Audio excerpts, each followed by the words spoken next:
Saudações fraternais, sejam muito bem-vindos a mais um Café com Fé. Já tomou o seu café? Essa é uma boa oportunidade. Nós estamos caminhando com o nosso estudo dos milagres de Jesus. Nós chegamos aqui num momento, ele é curioso, porque há dois milagres que eles ocorrem de maneira meio que conjunta. Então, eu começarei a ler, mas naturalmente hoje o meu enfoque será em um dos milagres e no nosso próximo episódio a gente então conclui falando do segundo milagre. Diz assim aqui no Evangelho de Jesus, segundo a narrativa de Marcos, o capítulo é o 5, a partir do verso 21 diz assim: tendo Jesus voltado no barco para o outro lado, daquele conhecido Mar da Galileia, Lago de Genezaré, afluiu para ele uma grande multidão. Ele estava junto do mar. Eis que se chegou a ele um dos principais da sinagoga, chamado Jairo. E vendo-o, prostrou-se aos seus pés e insistentemente suplicava: minha filhinha está à morte. Vem, impõe as mãos sobre ela, para que ela seja salva e viverá. Jesus foi com ele. Grande multidão o seguia, comprimindo-o.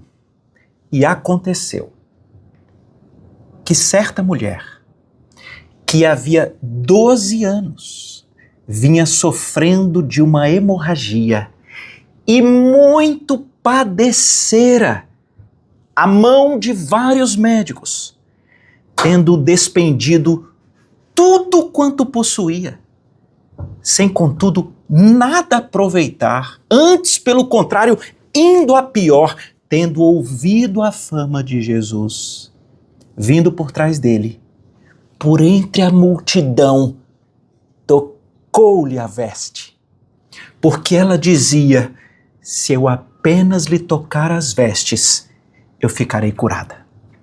E logo se lhe estancou a hemorragia e sentiu no corpo estar curada do seu flagelo. Jesus, reconhecendo imediatamente que dele saíra poder, virando-se no meio da multidão, perguntou: quem me tocou? Responderam os discípulos: Senhor, vês que a multidão te aperta e dizes: quem me tocou?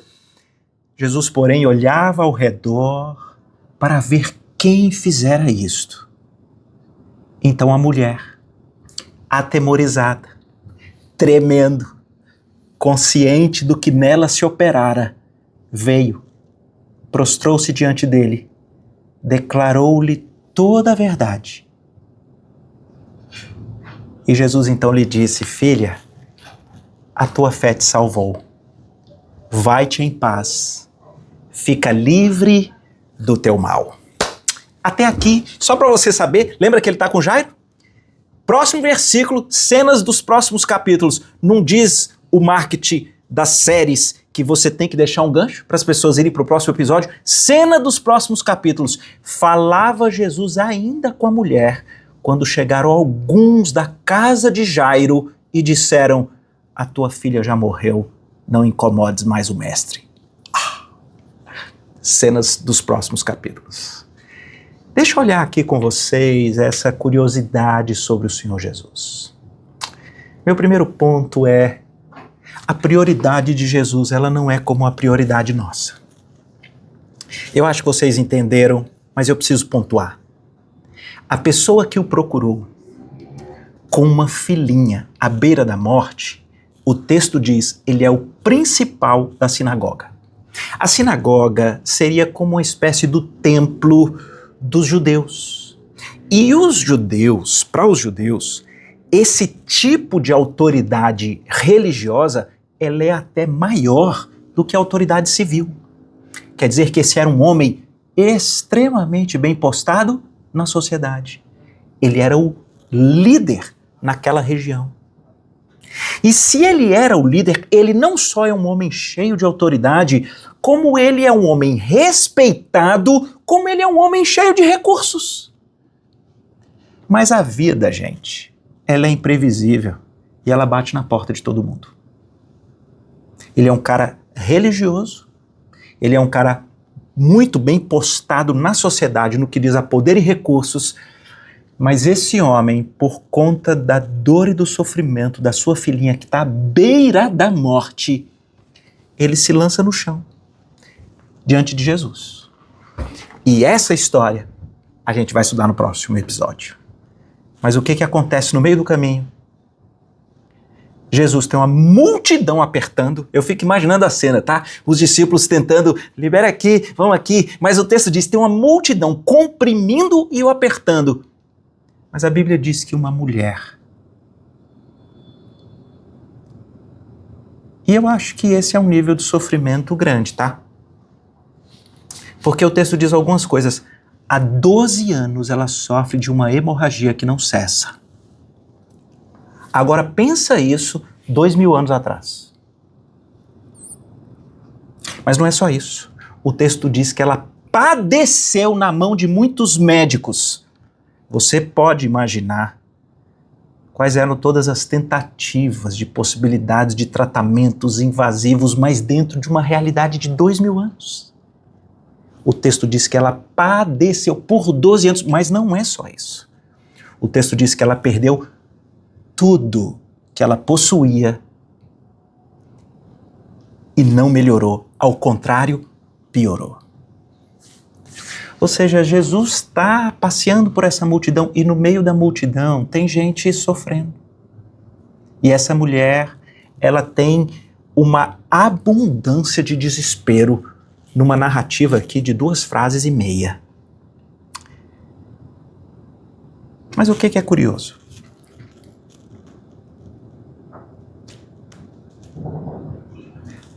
O jeitinho e a prioridade de Jesus é diferente da nossa.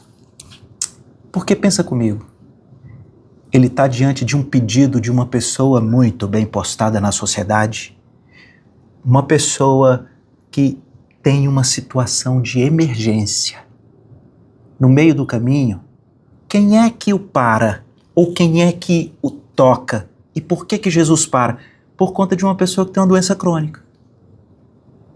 Faz essa pesquisa ou essa pergunta em qualquer lugar. Vamos pensar até num hospital. Escuta, você que é médico, chega alguém que tem uma criança que está à beira da morte e outra é uma pessoa que tem uma doença crônica há 12 anos. O que você faz? Rapaz, se você já estiver atendendo essa que tem 12 anos e tem uma doença crônica, você para e vai na emergência. Porque esperar umas horas a mais aqui, essa não tem problema nenhum. E é muito curioso. Porque tanto na ótica de doença parece que não era o caso de Jesus parar, como na ótica de quem está pedindo. Na nossa sociedade, às vezes, quem está pedindo é fulano de tal. E você tem todo um cuidado. E você tem toda uma urgência. E Jesus para. Ele tem um pedido de um homem com autoridade, bem postado na sociedade, com uma situação de emergência. Mas tem uma mulher que a situação dela é muito mais sensível do que eu e você conseguimos imaginar. Sabe por quê? Porque para os judeus, conforme a lei cerimonial que eles tinham, uma pessoa que está sangrando, ela estaria cerimonialmente impura. E uma pessoa sangrando, ela não pode nem entrar na área do templo para adorar. Ela não pode fazer uma adoração a Deus pública, porque cerimonialmente estaria impuro. E tem mais. Na estrutura lá do Velho Testamento, do povo judeu, a pessoa que está cerimonialmente impura, quando ela toca em alguém, ela passa a impureza para o outro. Então essa mulher, ela não só tem uma fraqueza física, porque é uma hemorragia de 12 anos, mas essa mulher tem uma dor, porque a esperança dela Diz o texto que ela padeceu muitas vezes nas mãos dos médicos. A esperança dela de cura, ela foi frustrada muitas vezes, mas não só isso, ela perdeu todos os seus bens. Então ela é uma mulher emocionalmente devastada, financeiramente devastada, fisicamente devastada e cerimonialmente ou espiritualmente devastada. Mas é para ela que Jesus para. No meio da maior emergência da pessoa com maior patente na região. O que Jesus está ensinando? É que a prioridade de Jesus, ela é diferente da nossa. Pode ser a pessoa que está na situação mais devastada possível. Pode ser aquela pessoa que ela se sente rechaçada pelos outros. Pode ser aquela pessoa que só vê os outros conseguindo ou conquistando. O Senhor Jesus para quem precisa. Para quem precisa. Mas o segundo ponto que eu queria conversar é sobre uma grande perplexidade para todos nós, que é o tempo de Deus, ele não é o nosso. Isso é a coisa mais difícil, especialmente quando é algo que é muito ligado à sua dor. Consegue voltar comigo lá naquele momento e sentir a dor desse pai? Veja, ele é um homem de autoridade, condições, mas ele vai ao chão e ele diz: corre, a minha filha está morrendo. Você consegue imaginar como é para ele ver Jesus parar? Você consegue imaginar como é para ele lidar com Jesus no meio de uma multidão dizendo: quem que me tocou? Os discípulos, o texto diz que os discípulos falam: ficou doido. Porque está todo mundo apertando. Imagina Jairo, que ele tem uma situação de urgência legítima. Parece que o Senhor não tem a sensibilidade da urgência que muitas das vezes nós temos. Agora, vamos para além disso. E essa mulher? Pensa aqui comigo. Peraí, se Deus é todo poderoso, se Ele é até eterno, se nesse plano eterno de Deus era a intenção dele curar essa mulher, por que deixar essa mulher 12 anos sofrendo desse jeito? Queridos, olha para mim, se Jairo tivesse aqui, se a mulher tivesse aqui e perguntassem por que que ele parece demorado, ou por que que demora, a minha resposta era muito clara e objetiva: eu não sei. Eu não sei. Mas isso é curioso, porque nós não sabemos, mas às vezes nós nos arvoramos na condição de quem censura Deus, porque Ele permitiu que aquela situação já terrível se agravasse. Os caras chegam dizendo que a menina morreu. Ou a gente se arvora na condição de censurar o Senhor para dizer: por que tantos anos de um caos desse sem o Senhor intervir? Isso, me perdoe a sinceridade, eu vou ser o mais claro que eu puder, você pode achar estranho, mas é uma arrogância nossa. Nós não entendemos por que Deus não agiu na hora que tinha que ter agido, da forma que tinha que ter agido, para coisas que são bem legítimas. É porque nós não alcançamos o Senhor. Deixa eu fazer um raciocínio com você. Essa mulher, a gente percebe que ela teve que ser levada à falência múltipla, emocional, física, financeira e espiritual. Sabe para quê? Para que ela fosse completamente transformada. E Deus é quem sabe. Há um texto em Atos que chega a dizer: não nos compete conhecer os tempos e épocas e anos e prazos que Deus reserva pela sua exclusiva autoridade. Mas escute o que eu estou te falando, a demora aparente de Deus nunca deve ser traduzida em nossos corações como falta de amor, ou como insensibilidade, ou como ausência de poder. Nós podemos não entender o porquê, mas nós precisamos entender Deus. Nesse caso, para mim, quando eu olho para essa mulher e eu vejo o profundo sofrimento dela, eu consigo entender que as intenções do Senhor Jesus para ela eram muito maiores do que o que ela pensava. Isso é muito comum, tá? Muito comum. A gente, diante de um problema, veja que esse homem passa uma vergonha, tá? Ele é um homem de profunda autoridade, recursos, posição. Ele se joga no chão aos pés de Jesus. Essa mulher, ela corre um risco até social enorme, porque ela vai, o texto diz, entre a multidão aqui, ó, para tocar em Jesus. Foi exatamente o caos, foi exatamente a situação sensível, terrível, complexa, difícil, devastada, que foi a mola propulsora para que ela tivesse o encontro mais transformador. Por quê? Porque ela queria ser curada da hemorragia. Jesus queria muito mais. Isso é comum, tá? Pode vir. Vem até o Senhor. Se você tem uma dor, uma complicação, um rompimento, uma frustração, uma demanda, vem. Mas deixa eu te dizer, na escola da fé, o Senhor Jesus sempre tem muito mais para nós do que o que a gente imagina. E por que eu posso dizer isso? Porque ela foi curada, gente, em tocar o Senhor Jesus. Mas ele diz, não. Para todo mundo. Alguém me tocou. Os discípulos ficam ali, o que é isso? Não, alguém me tocou. Foi diferente. Eu senti que saiu aqui um poder. E diz o texto que ela vem atemorizada e trêmula. É tenso. E ela diz, fui eu, Senhor. E a frase de Jesus, ela é extremamente reveladora das intenções de Jesus para ela. A resposta de Jesus é, filha. A primeira fala dele é, filha. Aqui Jesus mostra uma coisa que ela é maravilhosa.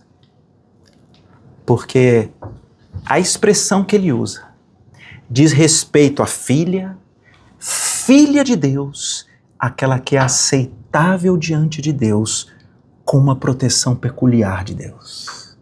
O que Jesus está dizendo é que muito além do problema que você enfrenta, minha filha, eu quero um relacionamento com você.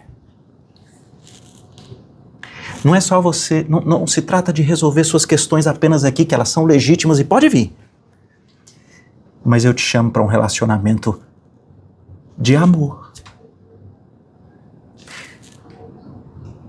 de aproximação, de conhecimento comigo. Jesus diz, a tua fé te salvou. E aqui é lindo, tá? Porque eu queria deixar isso da maneira mais clara aqui com você. Tem uma multidão interessada nas coisas que Jesus pode fazer. Tem uma multidão encostando, conversando, querendo ouvir, mas eles estão envolvidos, interessados nas experiências que pessoas podem ter com Jesus, mas elas nunca tiveram um encontro pessoal de fé com Jesus. O que Jesus está dizendo aqui não é porque ela merece, não é porque ela pagou, não é porque ela tem credenciais, currículo, não. É porque ela creu em Jesus. E crer é pensar. Ela tinha ouvido falar sobre quem era Jesus. E a fé dela não foi uma fé perfeita, foi a fé suficiente para ir até Jesus. E há muitos que estão na multidão, são curiosos, acham interessante, querem até ver ou ouvir, mas nunca tiveram um encontro pessoal. Quando Jesus tem um encontro pessoal com alguém, ele muda sua identidade para filho. Ele mostra que a diferença não é o que você merece, o que você empilha de currículos, mas é você ter uma fé suficiente para te levar até Ele. E ele termina dizendo, preste atenção, filha, a tua fé te salvou, pode ir em paz. Quanto vale a paz? E a paz, você sabe na Bíblia, ela é muito além do conceito apenas de ausência de guerra. Não. Eu estou abrindo aqui o grego aqui no meu dicionário que eu tenho aqui no computador. Segurança, seguridade, prosperidade, felicidade, estabilidade, a paz do Messias é o caminho que leva ao estado de tranquilidade de uma alma na certeza da sua salvação em Cristo. Jesus está dizendo, eu quero você para um relacionamento pessoal comigo. Não vem achando que é mérito seu, mas você para muito além do milagre que eu posso exercer. Eu vou visitar você com uma paz que excede todo entendimento. E isso muda tudo. Prestem atenção. As pessoas, muitas das vezes, das mais invejadas na sociedade, pela posição social que tem, pelos recursos que tem, por qualquer outra virtude afamada que possui, elas dariam o que não tem para ter paz. E Jesus que para essa que não tem mérito nenhuma, que é uma devastada, ele dá nova identidade. Ele revela para ela o que é graça. Não é pelo mérito. Ele a cura do mal, mas ele a despede na perfeita paz. O que é que a gente precisa?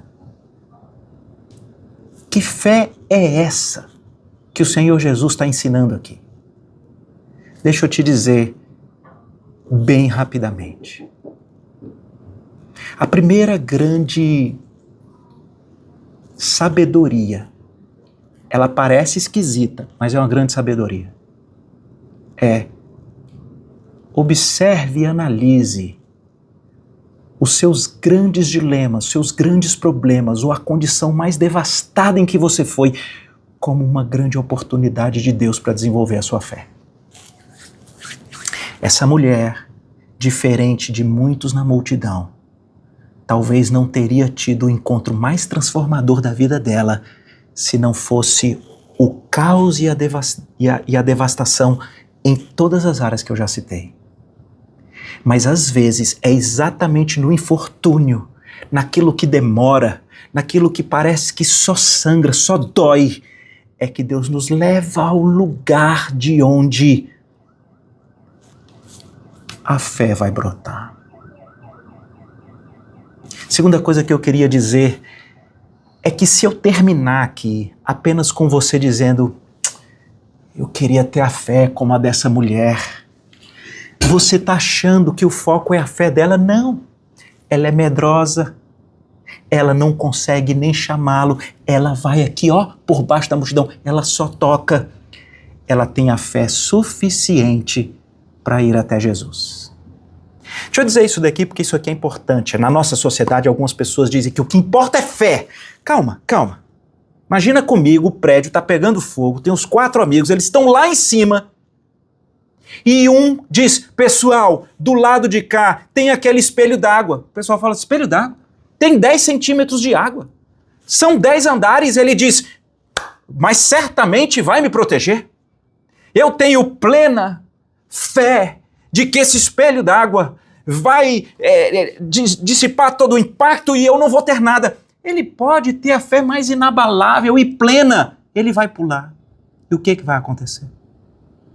Não sabemos. Fé pela fé não é suficiente. Mas do outro lado, chegaram os bombeiros. Eles estão com uma grande rede, Mas um deles diz: essa rede não vai me aguentar. Essa rede não vai. Eu não sei se já usaram essa rede. Eu não sei se ela tem selo do Inmetro. Eu estou calculando a velocidade com que a aceleração da gravidade vai fazer com que a minha massa chegue. Ela não vai me aguentar. Quanto de fé essa pessoa precisa para ela ser salva? É só o suficiente para pular. É só o suficiente para pular. O que Jesus está dizendo é: vem a mim. Você está com o seu problema. Você tem o seu dilema. Vem a mim. Essa condição difícil, sinistra que você vive é uma mola propulsora para você vir a mim. Eu sei que você tem dúvidas. Eu sei que você não sabe nem as minhas intenções para você, mas pode vir. Eu vou mudar sua identidade. Eu vou estabelecer um novo relacionamento. Eu vou lhe visitar com uma paz que você nunca experimentou. Eu faço novas todas as coisas. Apenas pula. Apenas pula. Por que Jesus pode prometer isso? Por que Jesus pode prometer paz para gente que em tese não merece? Por que Jesus pode dizer que é filho amado do Pai, quem pelos próprios pecados merecia condenação? Jesus pode garantir a nova identidade como filho. Jesus pode garantir que você vai viver em paz eternamente. Porque Ele deu a vida por você. Jesus sabe, eu sou filho do Pai, eu sou o filho perfeito. Essa mulher não. Mas eu vou praticar substituição cósmica.